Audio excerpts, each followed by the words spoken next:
Welcome to The Explainer. Today, we are putting cinema on trial. We're opening up the case files on Hollywood's most wanted. We're talking about films so bad, their very existence feels like a crime. So, let's get right to the proceedings. So, here's the deal. Some movies aren't just a letdown, they're genuine offenders against the art of filmmaking. And we're not just throwing out accusations here. Oh no. We've got the evidence, and it's time to examine the charges against some of Hollywood's most notorious productions. All right, let's kick things off with the minor offenders. You can think of these as the cinematic misdemeanors. They're bad for sure, but trust me, they're just the warm-up act for the major felonies we've got lined up. So here's our preliminary charges sheet. Kicking things off at number 10, we have Galactic Odyssey, which is in the dock for just crimes against storytelling. Seriously, the plot was a total mess. At number 9, The Last Comedian is charged with the attempted murder of comedy. Not a single laugh to be found. Then there's Deepest Ocean at number 8, a wild case of just drowning a massive budget with almost nothing to show for it.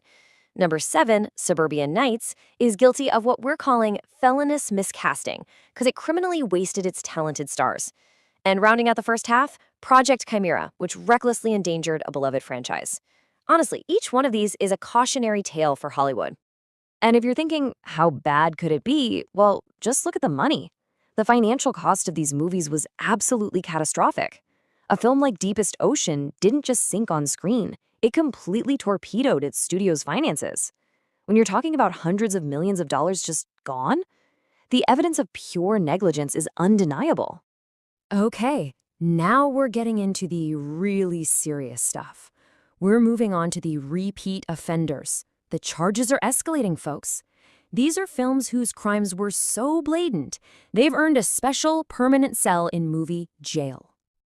Let's open the evidence bags for these felonies, shall we? First up, Exhibit A, Glimmer. Guilty of aggravated assault for what it did to its amazing source material. Just shredded it. Next, 0 Hour, a clear conspiracy to create a plot so nonsensical it felt like it was written by 10 people who never spoke to each other. Exhibit C is Autopilot, which we're charging with the grand theft of 2 hours of our lives. We'll never get that time back. And finally, the most serious charge here, The Forgotten Kingdom, which committed first-degree character assassination on a legendary hero. Just wow. And for some expert testimony, we've got a top critic's take on The Forgotten Kingdom, which honestly could apply to this whole group. I mean, a baffling, soul-crushing, and offensively stupid waste of celluloid. You really can't say it any better than that, can you? When the reviews are that brutal, that's a conviction right there. And now we have arrived at the top of our list, the one